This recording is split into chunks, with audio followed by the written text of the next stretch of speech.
Retire ముందుకు 4 రోజుల ముందు మొత్తానికి ఐఏఎస్ శ్రీలక్ష్మికి కీలకమైన పోస్టింగ్ ఇచ్చి గౌరవించిన పనిచేసింది ఏపీ ప్రభుత్వం.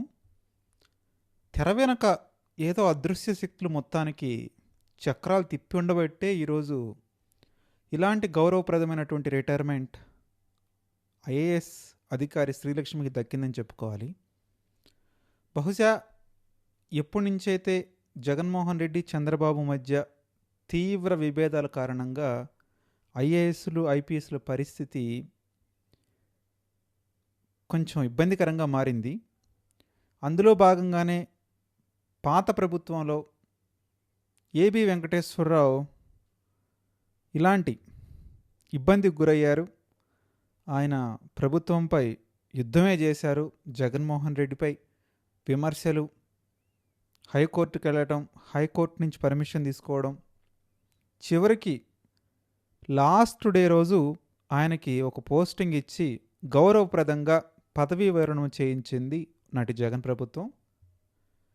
సో ఎప్పుడైతే ప్రభుత్వం మారిందో, చంద్రబాబు నాయుడు అధికారంలోకి వచ్చారో 2024 సంవత్సరంలో చంద్రబాబు నాయుడు ప్రభుత్వం ఏర్పడినటువంటి కొత్తల్లో ఐఏఎస్ శ్రీలక్ష్మి చంద్రబాబు నాయుడిని కలవటానికి వెళ్ళింది. అప్పుడు కనీసం చంద్రబాబు నాయుడు ఆమె నుంచి బుకే కూడా తీసుకోకుండా ముఖం అటు తిప్పుకున్నాడని కొన్ని పత్రికలు రాశాయి. సో అంత స్థాయిలో చంద్రబాబు నాయుడుకి ఈమెకి ఏదో సంఘర్షణ ఉంది అనేటువంటి ఒక ఐడియాలజీని జనరేట్ చేయడానికి అనుకూల పత్రికలు తీవ్రంగా ప్రయత్నించాయి. సో ఈ 2 సంవత్సరాల కాలంలో మరి ఏవో తెర వెనక శక్తులు మొత్తానికి చక్రాలు తిప్పుంటాయి. లేకపోతే ఆల్ ఆఫ్ ఏ సడన్ 4 రోజులు ముందు శ్రీలక్ష్మికి పోస్టింగ్ రావటం అనేది నిజంగానే ఆశ్చర్యం.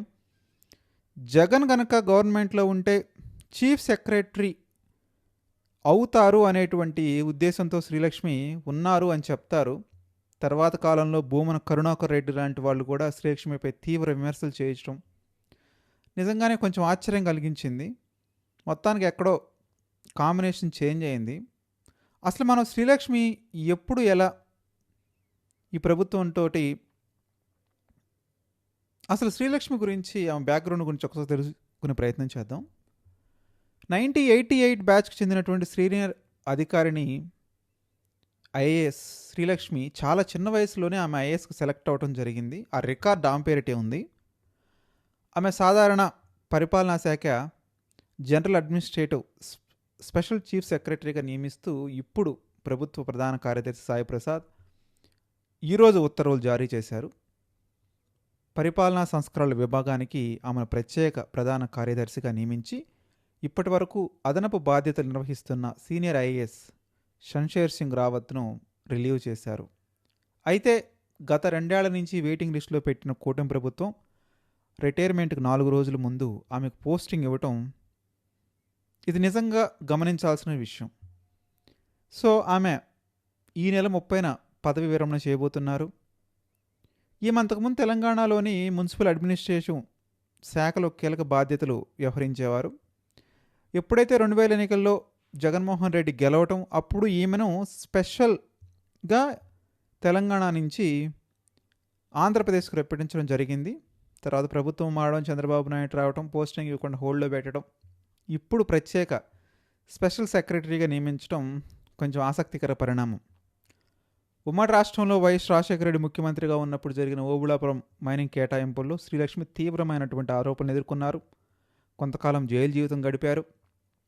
ఈవెన్ మాజీ సీఎం జగన్మోహన్ రెడ్డి అక్రమాస్తుల కేసుల ఆరోపణలో కూడా సిబిఐ కేసు నమోదు చేసి ఆమె నిందితురాలుగా పేర్కొన్నారు. ఆమె అరెస్ట్ అయి జైలు జీవితాన్ని గడిపొచ్చారు.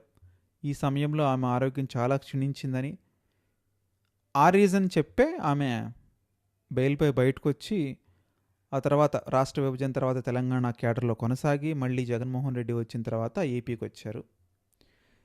ఇక తర్వాత జరిగిన పరిణామాల ద్వారా ఆమె నా పేరు ఈ కేసులో కొనసాగడానికి వీల్లేదని డిశ్చార్జ్ పిటిషన్ కూడా వేశారు. దాన్ని సుప్రీంకోర్టు కొట్టేసింది. సో ఇన్ని పరిణామాలు జరుగుతున్న క్రమంలో ఆల్ ఆఫ్ ఏ సడన్ ఏదో తెర వెనక ఒక అదృశ్య శక్తి ఒక చక్రం అడ్డు వేసి ఆమెకు మంచి రిలీవింగే ఇచ్చిందనుకోవాలి. ఏబి వెంకటేశ్వరరావు అంత పోరాటం ఆమె చేయలేకపోయినా ప్రభుత్వం గౌరవంగానే సాగనంపుతుంది. నిజంగా ఐఏఎస్ శ్రీలక్ష్మి గారి జీవితం ఒక పాఠంగా చెప్పుకోవాలి. చాలా తక్కువ వయసులో ఆమె ఐఏఎస్కు సెలెక్ట్ అవ్వటం, వైఎస్ రాజశేఖర్ రెడ్డి గవర్నమెంట్లో ఒక వెలుగు వెలగటం, తర్వాత సిబిఐ కేసులు, జగన్మోహన్ రెడ్డి అక్రమాస్తుల కేసు చుట్టుముట్టడం ఆమె గౌరవ ప్రతిష్టల్ని నిజంగా దెబ్బతీశాయి. తర్వాత మళ్ళీ జగన్మోహన్ రెడ్డి ఆమెను దగ్గరికి తీసి గౌరవించడం జరిగింది. అప్పుడు జగన్ ఉన్నట్టయితే కనుక డెఫినెట్గా చీఫ్ సెక్రటరీ అయ్యేవారు. ఆమె ప్రభ కొంతకాలం పెరిగేది. తర్వాత మళ్ళీ స్టేట్ ఎలక్షన్ కమిషనర్ గాను ఏదో ఒకటి ఆమెకు ప్రయారిటీ అయితే ఉండేది. సో ప్రభుత్వం మారడం ఆమెకు కొంచెం ఇబ్బందికర పరిణామంగా మారింది. ఆమె చంద్రబాబు దగ్గర చేరటానికి ట్రై చేశారు కానీ బట్ చంద్రబాబు నాయుడు పట్టించుకోలేదనే వార్తలు ఎక్కువగా వచ్చాయి. ఆ క్లిప్పింగ్స్ ఏదన్నా ఉంటే నేను యాడ్ చేయడానికి ట్రై చేస్తాను. అప్పట్లో అవి చాలా పాపులర్ అయినాయి. సో మీరు కూడా మీ విలువైన అభిప్రాయాన్ని కామెంట్ రూపంలో తెలియజేయండి. ఐఏఎస్ శ్రీలక్ష్మికి ప్రభుత్వం గౌరవప్రదంగా రిలీవ్ ఇవ్వడం పై మీ స్పందన ఏంటి? నాకైతే చాలా ఆశ్చర్యం కలిగించింది. ఏవో శక్తులు డెఫినెట్గా ఉన్నాయి, లేకపోతే ఇలాంటి ఆసక్తికర పరిణామం అయితే జరిగే ఛాన్స్ లేనేలేదు. మర్చిపోకుండా కామెంట్ చేయడానికి ప్రయత్నించండి. మరిన్ని వీడియోస్ కోసం చూస్తూనే ఉండండి.